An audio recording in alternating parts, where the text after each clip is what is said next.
So ayan mga katisoy, magandang hapon po. At ayan, update po tayo ng mga katisoy dito sa shop. So bali ito na mga katisoy yung ating ginawa pong funnel dun po sa ating sliding window ni pare. Yan, apat po na 4x4 at 2 fix po. So bali natapos ko na po siya. At bali ito na po mga katisoy yung kanyang panel. Ayan, ang kanya pong salamin po mga katisoy ay one way mirror. Ayan, tinabas ko na po. At ayan po yung ating panel. Nabuo na rin po natin yung mga katisoy. May flash lock na rin po yan mga katisoy. At so ito nga, naglalagay na po ako ng salamin sa kanyang panel. Ayan, so ayan mga katisoy, at maglagay muna tayo ng plus sa ating mga panel. So ayan, sa mga ating mga viewers po, ayan, magandang hapon po sa inyong lahat. Ayan.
So, ganito lang mga katisoy yung ating trabaho. Yan. Pagkakabuo, maglalagay naman po tayo ng salamin sa ating mga panel.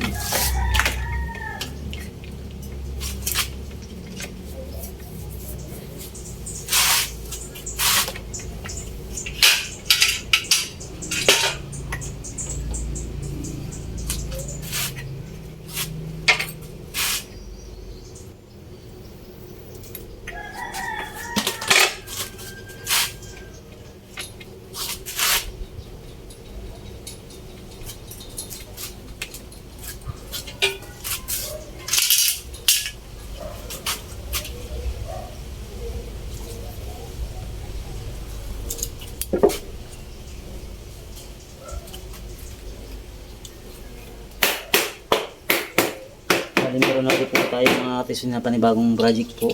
At aparador po ulit ito mga katisoy pero mas mataas naman po.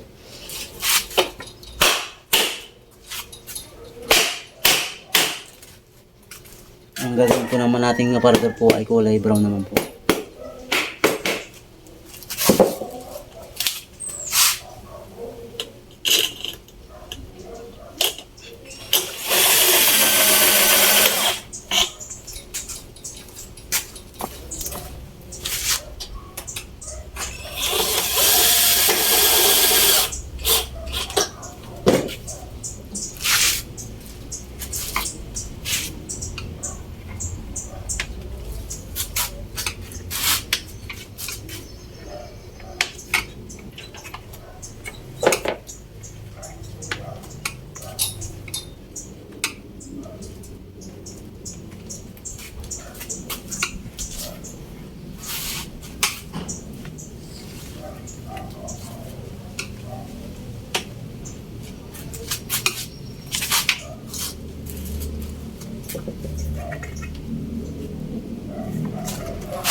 Ano ba? Kunti lang ba? Kunti. Kunti po. Hindi ka pa kanina. Ano nakagising ko? Pag-udol ko ka. Pag-udol ko lang dito sa studio. Kita ko palitan ko rin buo ng... Kaya, kalimitan mo naman ganun lagi nung nagkakala sa akin.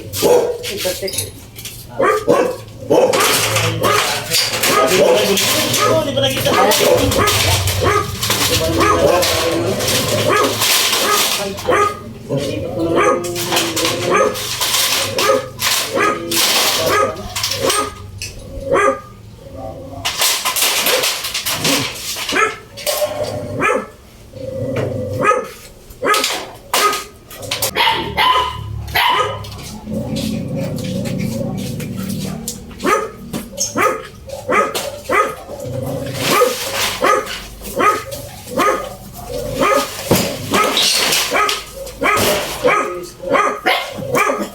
Tama sana. Tangke. Kalau syuting semua, ayo. Sweet. Barang. Sweet.